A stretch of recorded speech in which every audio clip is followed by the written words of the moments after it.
Sumainyo ang Panginoon. At sumainyo. Ang mabuting balita ng Panginoon ayon kay San Lucas. Papuri sa iyo, Panginoon.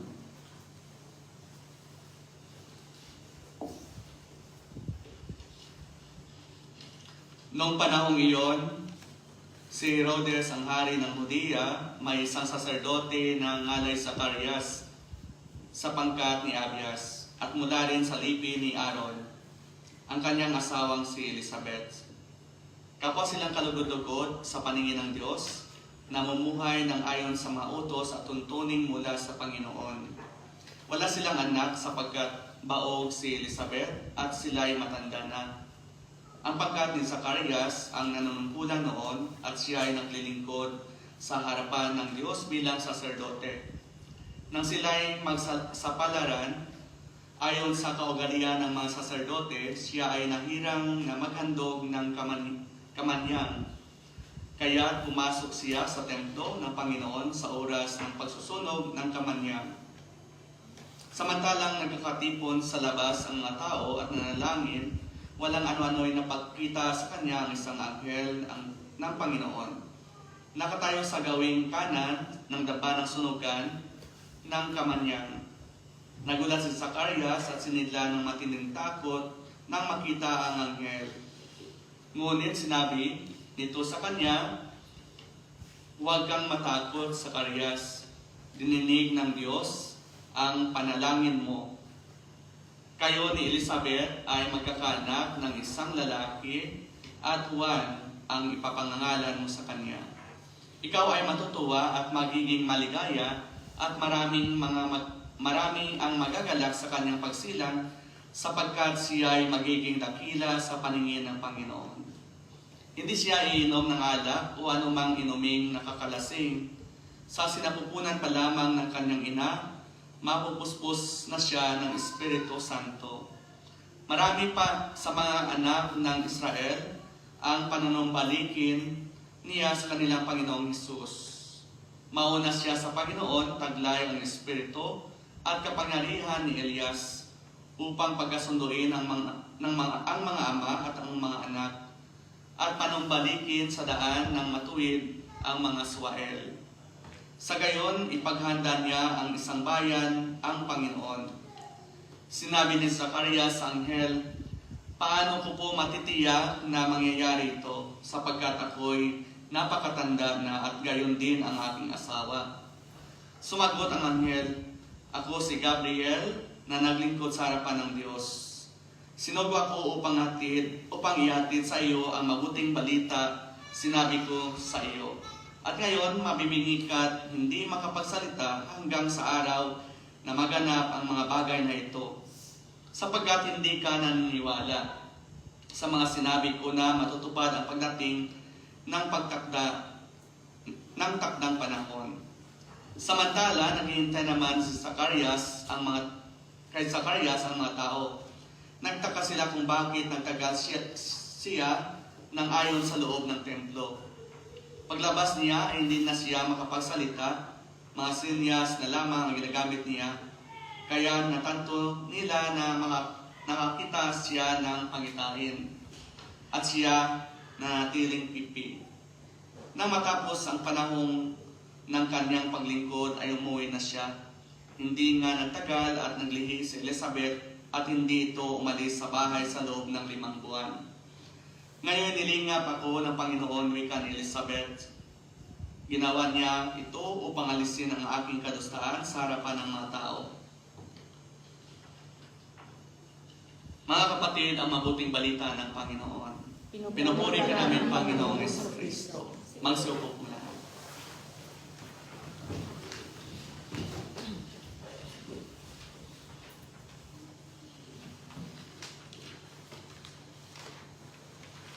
Muli po, magandang gabi at napakaganda po ng ating Ebanghelyo ngayon. Naalala ko yung graduation song namin ng elementary. Pero hindi ko kakantahin, baka magsialisan kayo. Yung chorus lang siguro, no? Always keep a little prayer in your pocket. Narinig niyo yun? Hindi. So, ibig sabihin, matanda na talaga ako. Always keep a little prayer in your pocket. Keep a little prayer in your pocket. Napakaganda. Sapagkat sa pamagitan ng panalangin, sinasagot ng Diyos ang ating mga hinihiling.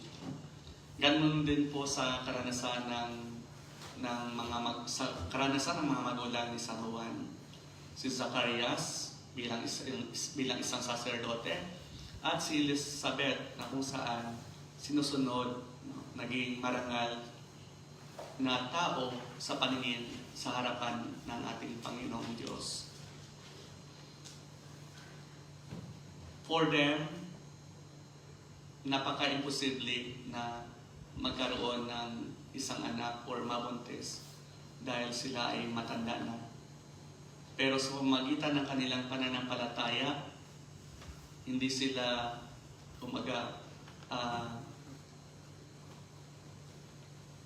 hindi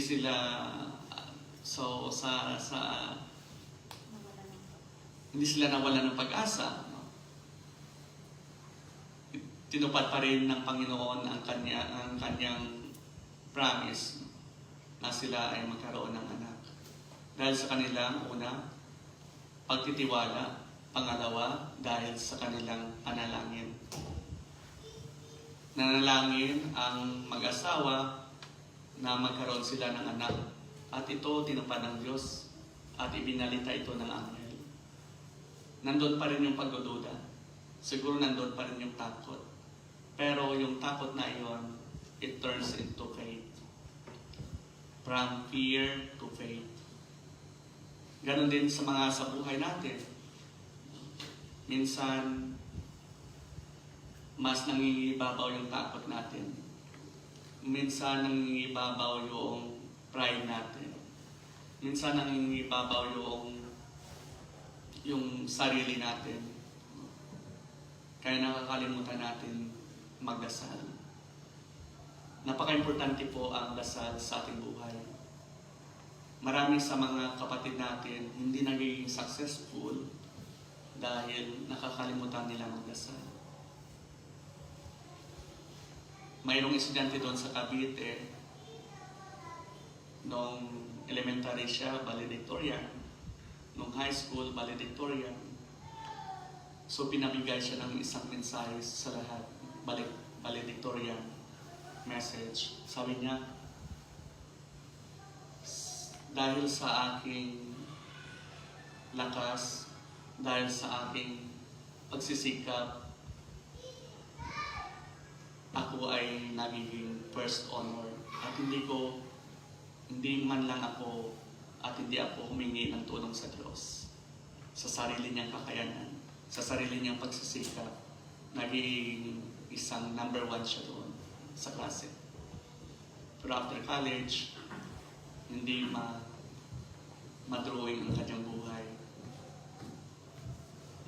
Sabihin natin, nagka-litchi-litchi. Hindi naging matagumpay ang kanyang buhay. Bakit? Dahil wala siyang, walang Diyos sa kanyang buhay. Sarili niya lamang yung sarili niyang kakayahan, yung ginagamit niya. So mga kapatid, napakaganda po na mayroong panalangin. Always keep a little prayer in your pocket. Mayroong panalangin sa ating buhay. Bakit napaka-importante ng panalangin sa ating buhay? Ate Jane, bakit napaka-importante?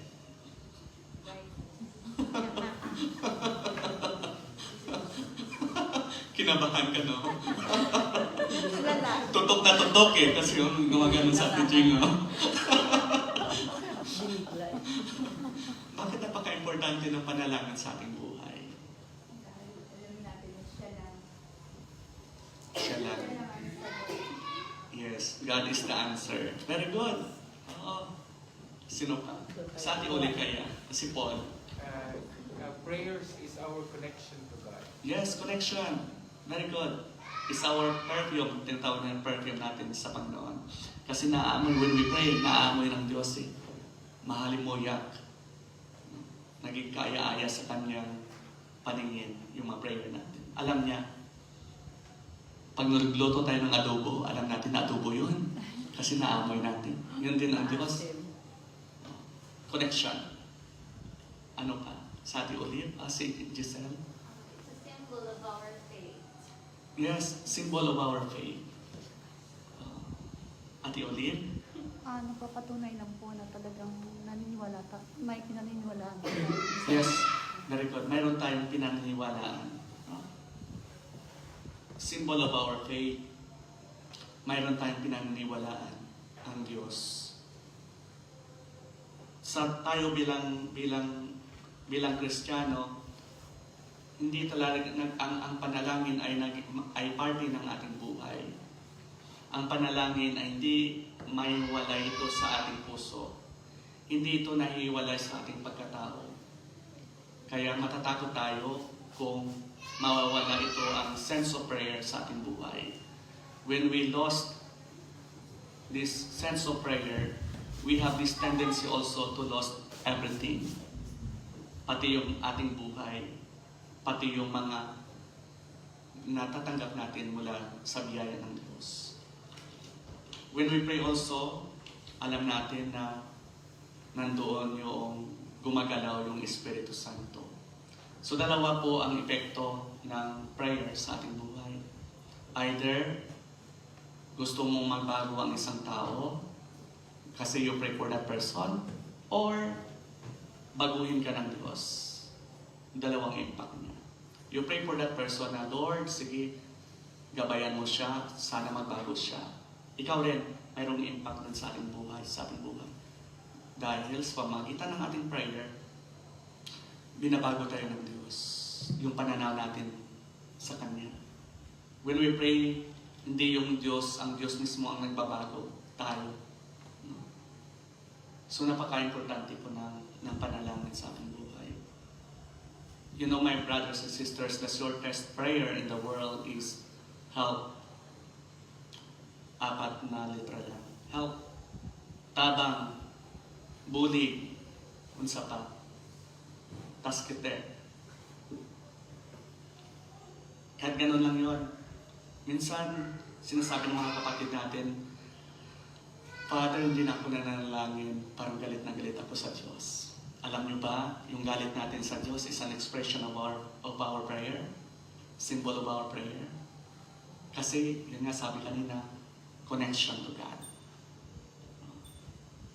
Lahat ng mga dinadaing natin, lahat ng problema natin, ay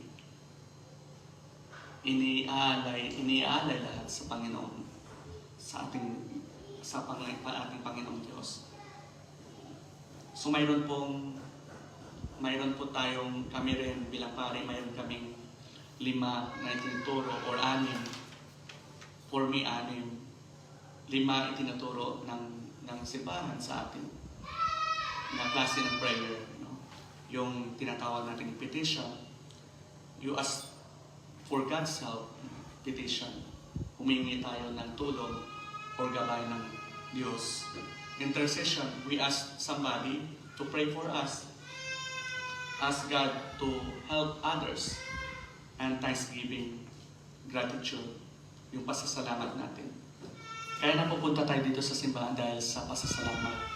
Hindi lang mayroon tayong pangangailangan. Kaya pumunta tayo dito dahil sa pasasalamat. Yung praise, no?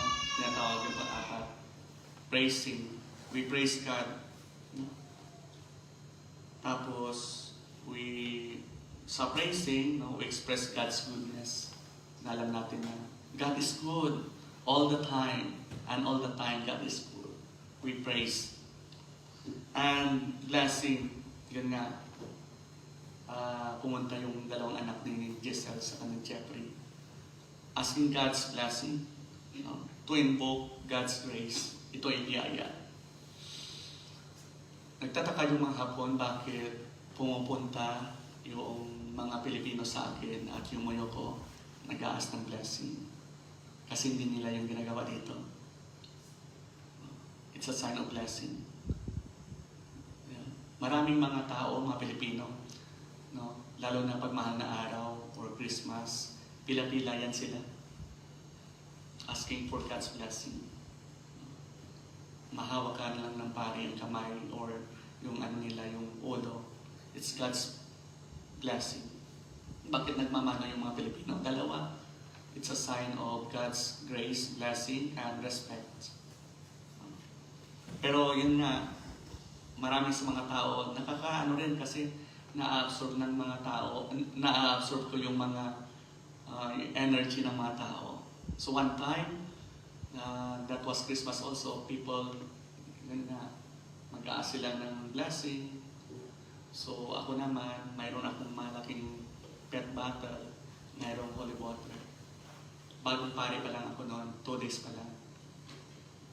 Pag bindita ko, natanggal yung takip.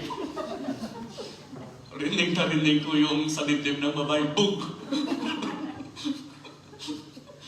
Tumama yung takip saka ang nabuhusan siya ng tubig. Pero sabi niya after the mass, Father, praise the Lord. Bless na bless ko, Father. Sinalo niya lahat yung tubig, yung holy water. It's an expression of our faith. Totoo yan. Kahit na sabihin na siguro masakit yun, kasi narinig ko yung dugo sa dibdib ng babae, ng ali. Pero it's an expression of our faith. Kaya tayo pumupunta dito dahil sa ating pananampalataya at panalangin. Pumupunta sa simbahan at humihingi ng blessing ng pare. Kaya napaka-importante po mga kapatid, because God knows what we need before we ask Him. Alam ng Diyos ang mga hinihingi natin bago pa natin ito hingiin sa Kanya. Ask and you shall receive. Seek and you shall find. And knock and the door will be open. Napaka-importante yun.